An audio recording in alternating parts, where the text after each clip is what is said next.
Hey everyone, Eggman here with another video, and today we have an updated tier list for the third set for the One Piece card game that comes out here in 2 weeks, and I'm super duper excited for it. I've already made a bunch of content for set 3 as it is, and we're going to be doing a tier list going over leaders for this set. So a couple of things. First, I am still on the road, so sorry for any drops in quality in audio and video. I'm going to be home soon, promise, and we'll get that back to the standard there. But then also, if you guys do appreciate this content, make sure to hit that like and subscribe button. I do a lot of content not only for like upcoming sets, but we do a lot of tournament reports, deck lists, and everything else. And I highly recommend doing it. You will not regret hitting that like and subscribe button. So, anyways, jumping on into this video, we do have our tiers here. Highly competitive, which I would expect it to win an event, or at least top pretty consistently. Competitive is I would expect it to top events. Maybe it could win, but I'd mostly be leaning it more in tops. And then playable,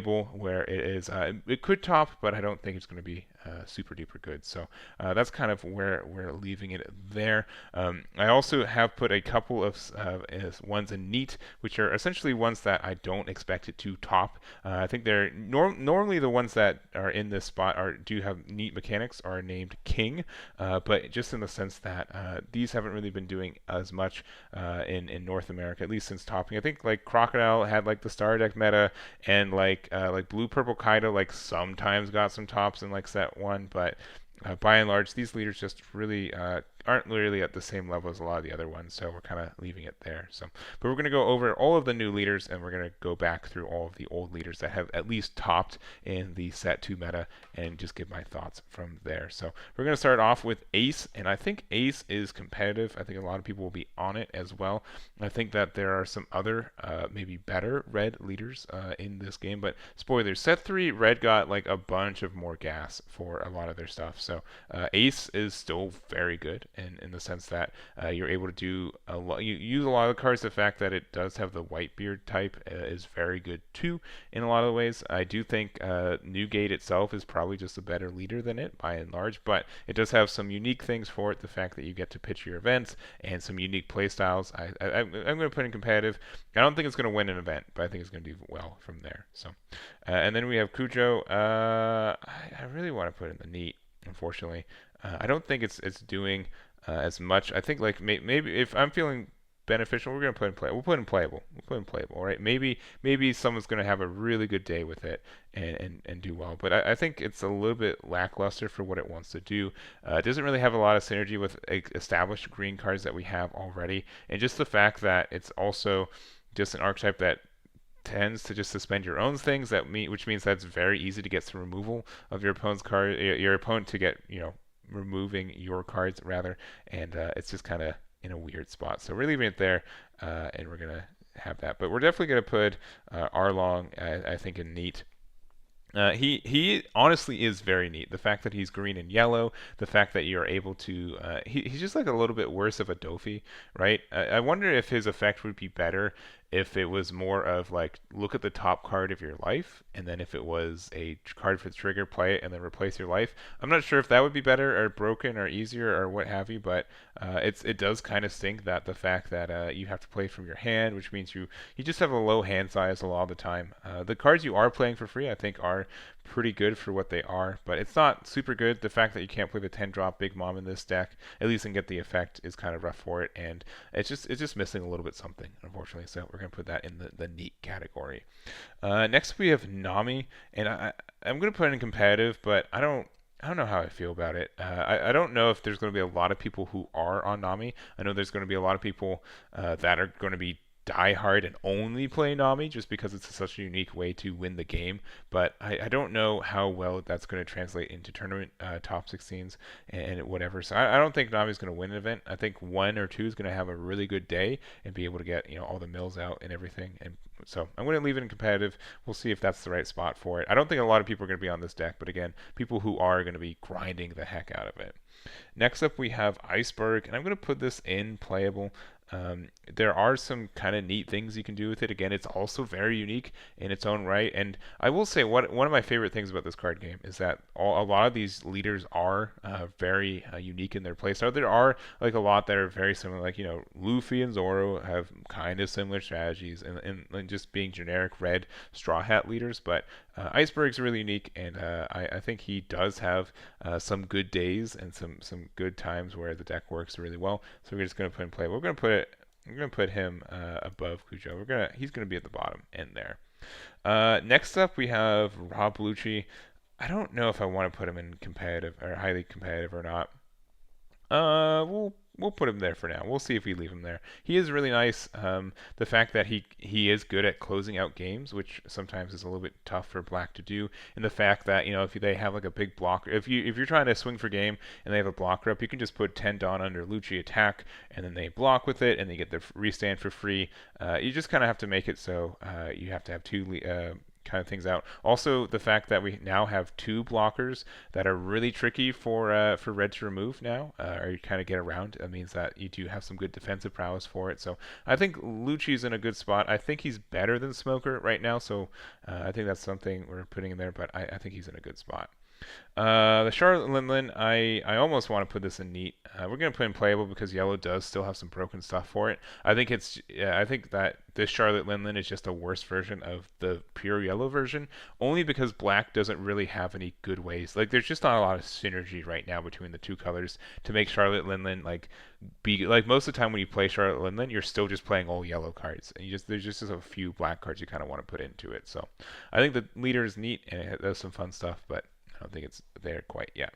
And then we do have Katakuri, and we're going to put that in the top highly competitive. Katakuri is definitely the best generic yellow leader, which is easy to say because there's not a lot of yellow leaders right now. But being able to be essentially a 7K for one Dawn is fantastic. The abilities to look at life, the abilities to just be really obnoxious in a lot of ways. He's a really good leader. I think he's very tempo based, and if your opponents, if you get one or two good hits in your life, you usually win or get a lot of advantage that's hard for some other decks to get around. So we're going to put him there. And then we also have Charlotte Linlin. I'm going to put this in competitive, the starter deck leader.